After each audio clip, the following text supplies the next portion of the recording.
बरसात का मौसम ज्यों ही शुरू होता है, टेम्परेचर में एकदम कमी आने से मौसम डगमगा जाता है। तो बहुत सारी जो बीमारियां हैं वो मौसम के अकॉर्डिंग और कुछ हमारे खान पान में परिवर्तन के कारण होती हैं।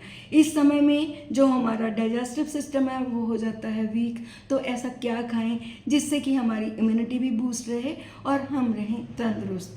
मैं अपनी वीडियो शुरू करने से पहले आपको गुजारिश करूंगी कि काइंडली, बरसात का मौसम हम सबके लिए अच्छा नहीं होता, क्योंकि इस टाइम में एलर्जिक डिसऑर्डर्स ज़्यादा होते हैं, डाइजेशन से संबंधित प्रॉब्लम ज़्यादा होती हैं और स्वास्थ्य से संबंधित प्रॉब्लम ज़्यादा होती हैं। इसलिए बाहर का या स्ट्रीट फूड आप अवॉइड करें, केवल घर का हल्का और स्वस्थवर्धक भोजन ही करें ताकि आप कम से कम मेडिसिन की तरफ जा सकें। तो फ्रेंड्स, मैं हूं डॉक्टर गार्गी कौर। आज मैं आपको बताऊंगी कि ऐसा हम बरसात में क्या खाएं कि जिससे कि हमारी इम्यूनिटी भी बूस्ट हो, वो एंटी एलर्जिक भी हो और हम स्वस्थ रहें। तो मैं आज आपसे बात कर रही हूँ प्याज के पकौड़े। स्वाद का स्वाद और हेल्थ की हेल्थ।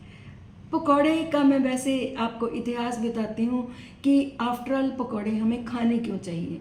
बरसात में अक्सर एटमॉस्फेयर की तरफ देखें तो धूप कम होती है और आसमान बादलों से घिरा होता है। इसका प्रभाव हमारे हार्मोन्स पे पड़ता है। सीरोटोनिन और मेलाटोनिन कम सिक्रीट होते हैं, विटामिन डी की कमी आ जाती है, जिसके कारण हमें स्ट्रेस सा हो जाता है। तो ऐसा फूड खाना है जो कि हमारे हैप्पी हार्मोन्स, डोपामिन, सीरोटोनिन इत्यादि को एनहांस करे और हम रहें स्वस्थ। तो मैं सबसे पहले कंपोजिशन पे जाऊंगी कि आफ्टर ऑल मैंने प्याज के पकौड़े ही क्यों बोले, ब्रेड वगैरह के क्यों नहीं बोले।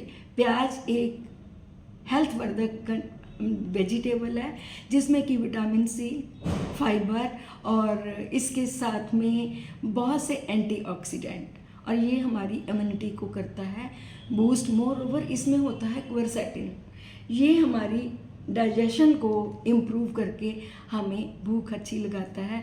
तो मैंने अपने पकौड़ों में प्याज ही डाला है। नंबर 2 पे आएगा बेसन। बेसन की कॉम्पोजिशन अगर देखें तो जो चने हैं वो उनमें होते हैं कॉम्प्लेक्स कार्ब और हाई प्रोटीन है, उसके साथ में है फोलेट, तो और फाइबर भी बहुत सारा है। इसके क्या फ़ायदे होंगे अगर हम इस चीज़ को लेते हैं?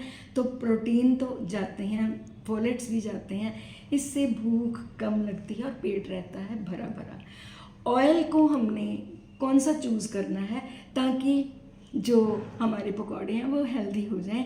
हमने सरसों का तेल ही लेना है और एक बार में ही प्रयोग करना है। दूसरी बार अगर प्रयोग करेंगे तो वो ऑयल जो है ट्रांस फैट में कन्वर्ट हो जाता है, इसलिए आपने उसको नहीं यूज़ करना। आयुर्वेद के अकॉर्डिंग चलें तो बरसात के मौसम में वात प्रकोपित होती है, तो वात के शमन के लिए सरसों से तेल से बढ़ के हमारे पास कोई ऑप्शन नहीं है। तो एस्पेशली तलाई होगी सरसों के तेल में, और जो मेन इंग्रेडिएंट यानी कि उसमें अजवाइन, जीरा, हींग वगैरह उन पकौड़ों में डाला जाएगा।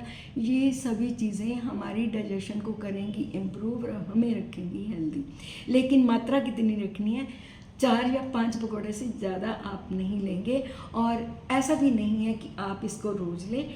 इससे आपको ना ज़ुकाम होगा ना आपको छींकें आएंगी, क्योंकि बेसन का प्रयोग हम एंटी एलर्जी में करते हैं, चाहे उसका हलवा बनाएं चाहे हम उसके पकौड़े बनाएं। तो इसलिए जो बेसन है ये हमारे लिए बहुत ही अच्छा है। तो इस ऐसे कॉम्बिनेशन से जो हम बनाएंगे ताज़े ही खाएंगे, और जो बेसन है उसको हम हार्ड ही गूंथेंगे, क्योंकि अगर हार्ड होगा तो वो तेल को कम पिएगा। तो ये तो हमारा एक अच्छा स्वस्थवर्धक खाद्य हो गया।